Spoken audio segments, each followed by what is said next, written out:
जय श्री राधे। स्वागत है आप सभी का सनातन धर्म और विज्ञान सीरीज में। आज का विषय बहुत ही स्पेशल है। यह एक ऐसा विषय है कि जैसा इस विषय के बारे में हमारे ग्रंथों में लिखा है वैसा ही सेम टू सेम आज मॉडर्न साइंस भी हमें बता रहा है। आज का हमारा टॉपिक है इवोल्यूशन ऑफ फीटस इन वॉर्म, मतलब गर्भ में शिशु में क्या क्या बदलाव आते हैं। टॉपिक शुरू करने से पहले मैं आप सभी श्रोताओं से एक प्रश्न पूछना चाहूंगा। मॉडर्न साइंस के पास तो आज मॉडर्न इक्विपमेंट्स हैं, अल्ट्रासाउंड है, एक्सरेज हैं, एमआरआई मशीन्स हैं, जिससे वह पता कर सकते हैं कि हमारे शरीर में क्या है। प्रेगनेंसी के टाइम पे स्त्री के शरीर में अंदर से क्या क्या बदलाव आते हैं, जो शिशु पेट के अभी अंदर है उसमें क्या क्या बदलाव आते हैं, ये हम मशीन्स के जरिए तो पता कर सकते हैं। परंतु हमारे ऋषि मुनियों के पास भगवान ने ऐसी कौन सी आंखें दे रखी थी कि बिना किसी इक्विपमेंट के उन्होंने यही सारा सूक्ष्म ज्ञान हमारे शास्त्रों में हजारों साल पहले लिख दिया था। मुझे आप सभी के उत्तर नीचे कमेंट बॉक्स में पढ़ने में बहुत प्रसन्नता होगी। चलिए तो शुरू करते हैं आज का ये इंटरेस्टिंग टॉपिक। सबसे पहले जानते हैं कि जीव गर्भ में कैसे आता है। साइंस की दृष्टि से इन स्टेजेस का नाम है फर्टिलाइजेशन एंड अर्ली डेवलपमेंट। जब मेल स्पर्म फीमेल एग से मिलता है तब एक जाइगोट बनता है। यह जाइगोट एक सिंगल सेल होता है जिसमें माता और पिता दोनों के डीएनए होते हैं। फिर यह जाइगोट बार बार टूटता है और एम्ब्रियो बनता है, और फिर ये एम्ब्रियो माता के गर्भ में दीवार से चिपक जाता है और यहीं से माँ और बच्चे का सबसे पहला कनेक्शन शुरू होता है। श्रीमद् भागवत महापुराण के ये दोनों श्लोक हमें बताते हैं जब जीव को मानव शरीर में जन्म लेना होता है तब वह पूर्व कर्मानुसार भगवान की इच्छा से पुरुष के वीर्य कण द्वारा स्त्री के उदर में प्रवेश करता है। वहां स्त्री के रज में मिलकर वह कलल बन जाता है। यह कलल ही आज मॉडर्न साइंटिफिक टर्म में जाइगोट है। 5 रात्रि में यह बुलबुले जैसा हो जाता है, फिर 10 दिनों में यह बेर के समान थोड़ा कठोर हो जाता है, और फिर उसके बाद मांसपेशियों के अंडे जैसा बनकर यह माता के उदर में स्थापित हो जाता है। अब आप ही मुझे बताइए कि बिना किसी माइक्रोस्कोप, बिना किसी एक्सरेज या फिर एमआरआई मशीन्स के या अल्ट्रासाउंड मशीन के कैसे हमारे ऋषि मुनियों ने इतना गहरा विज्ञान जान लिया। यह तक जान लिया कि कौन से दिन ये बुलबुला मांसपेशी बनता है या बेर के समान कठिन हो जाता है, जबकि इन सभी चीजों को आज मॉडर्न साइंस सिद्ध भी करता है विद प्रॉपर डायग्राम्स। है ना दिमाग हिला देने वाली बात। तो चलिए टॉपिक पर आगे बढ़ते हैं। अब स्टेज आती है ऑर्गन डेवलपमेंट्स। तीसरे हफ्ते में पहली बार हृदय के सेल धड़कने लगते हैं। शास्त्रों में भी इसका वर्णन आता है। हृदयम श्रोत्र संवेदनम।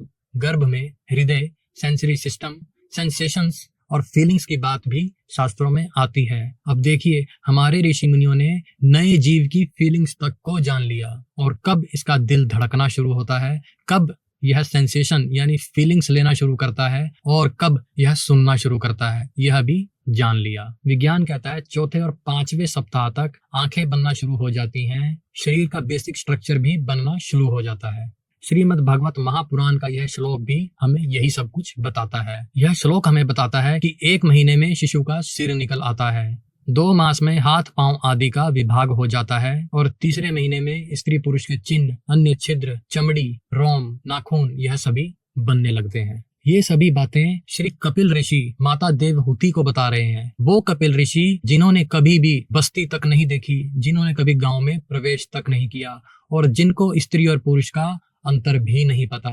ऐसे महान ऋषि हमें इन सब चीजों के बारे में अवगत करवा रहे हैं, वो भी आज से हजारों साल पहले। ऐसे संत जो हमेशा से जंगलों में ही रहे, वो ऐसे ऐसे सूत्र दे गए जो आज मॉडर्न साइंटिफिक रिसर्चेस का बेस बने हुए हैं। यह मानता है हमारे पूर्वजों की और हमारे धर्म शास्त्रों की। भारत में हजारों साल पुराने ऐसे कई मंदिर हैं जिनमें पत्थरों पर किस महीने में शिशु की पोजीशन कैसी होती है यह साफ साफ दिखाया गया है। यदि आज मॉडर्न इक्विपमेंट्स जैसे एक्सरेज या अल्ट्रासाउंड मशीन्स ना हो तो क्या हम शिशु की पोजीशंस या शेप्स जान सकते हैं? मेरा प्रश्न है उन सभी बुद्धिजीवियों से जो हम सनातनियों को अनपढ़ और प्रिमिटिव कहकर मजाक बनाया करते हैं हमारे कल्चरल हेरिटेज का। या शायद हम सनातनियों का इस लेवल तक मॉडर्न होना ही इन मॉडर्न सिविलाइजेशंस की आंखों में खटकता रहा, जिसके फलस्वरूप ये हमारा मजाक भी बनाते रहे और हमारी कुछ नालंदा यूनिवर्सिटीज जैसी महान शिक्षा संस्थानों को जला भी डाला। जबकि हमारे पूर्वजों ने यह ज्ञान केवल अपने तक ही सीमित नहीं रखा, बल्कि संपूर्ण मानव जाति को यह ज्ञान बांटा। और वहीं हम सनातनी भी इन ग्रंथों को पढ़ने तो दूर अपने घर में रखते तक नहीं है। सनातनियों के पतन का कारण स्वयं सनातनी ही है। हमारे दिमाग में वेस्टर्न ट्रेंड्स इस प्रकार घुस चुके हैं कि हमें वहां की बातें तो सभी सही लगती हैं, परंतु अपने धर्म शास्त्रों में लिखी बातें और अपने संतों के श्रीमुख से सुनी हुई कथाएं हमें झूठ लगती हैं। एक बार पूज्य श्री बड़े महाराज जी गरुड़ पुराण की कथा कर रहे थे और वहीं पर मैंने ये बात सुनी और फिर गरुड़ पुराण में जाकर यह मैंने पढ़ा भी। वहां पर साफ साफ लिखा था कि किस दिन क्या करने से आपको कैसी संतान की प्राप्ति होगी। वहीं का एक छोटा सा अंश मैं आपके सामने बताऊंगा। युग्म तिथि की रात्रि सहवास करने से पुत्र और अयुग्म तिथि की रात्रि को सहवास करने से पुत्री मिलती है। यहाँ पर आप युग्म तिथि से समझ सकते हैं, मतलब जिस दिन स्त्री ने मासिक धर्म में प्रवेश किया वह रात्रि अयुग्म रात्रि है और उससे अगले दिन की रात्रि युग्म रात्रि है। पहले दिन की रात्रि अयुग्म रात्रि और दूसरे दिन की रात्रि युग्म रात्रि। इसमें यह भी बताया गया कि स्त्रियों का ऋतुकाल 16 रात्रि का होता है और यदि 14वीं रात्रि के समय यह प्रक्रिया शुरू की जाए तो एक बलवान, गुणवान और धर्मनिष्ठ पुत्र का जन्म होगा। क्या साइंस आज तक ऐसा कोई तरीका बता पाया? नहीं, पर हमारे शास्त्रों में ऐसी कई चीजें, कई बातें वर्णित हैं, लिखी हुई हैं। इसी प्रकार आगे श्री गुरुदेव बताते हैं कि रक्ताधिक्य होने पर कन्या और शुक्राधिक्य होने पर पुरुष का जन्म होता है। यहाँ पर रक्ताधिक्य और शुक्राधिक्य को आप XX और XY क्रोमोसोम्स, जो आज एक मॉडर्न साइंटिफिक टर्म्स हैं, इनसे जान सकते हैं। अब मैं आप सभी से पूछना चाहूंगा कि बिना माइक्रोस्कोप के इतने सूक्ष्म क्रोमोसोम्स का ज्ञान हमारे पूर्वजों को कैसे हुआ? ये हमारे सनातन धर्म और हमारे पूर्वजों की महानता नहीं तो और क्या है? ये तो बहुत ही बेसिक सी चीज श्री गरुड़ पुराण से मैंने आपको बताई। अधिक जानकारी के लिए आप गरुड़ पुराण के प्रेत सर्ग को पढ़ सकते हैं। इसमें मानव विज्ञान से लेकर सभी बीमारियों और उनकी औषधियों के बारे में सूक्ष्मता से वर्णन है। यह सभी बातें पूज्य श्री गुरुदेव ने मुझे समझाई, पढ़ाई और इन्हें पढ़ने के बाद मुझे यही लगा कि हमारे पूर्वज आज के मॉडर्न साइंस से भी कितना आगे थे और यह बातें हम सभी को अवश्य पता होनी चाहिए।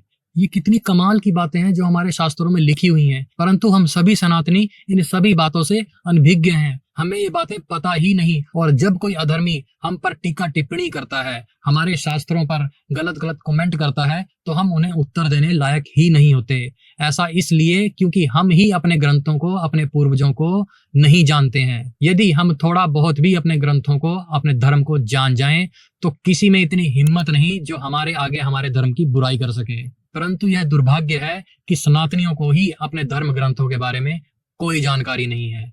यदि किसी ने कुछ सामने से आकर कह दिया, बोल दिया, बस उसी की बात हम मान लेते हैं। यह बदलाव का समय है, हमें बदलना होगा और अपने धर्म शास्त्रों की तरफ लौटना होगा। तभी हम अपना योगदान भारत को फिर से विश्व गुरु बनाने के लिए दे पाएंगे। अपने बच्चों के साथ इन वीडियोस को जरूर शेयर करें ताकि उन्हें पता लगे कि हमारे पूर्वज कौन थे, क्या थे। तो मिलेंगे अगली बार एक और इंटरेस्टिंग टॉपिक के साथ। तब तक के लिए राधे राधे।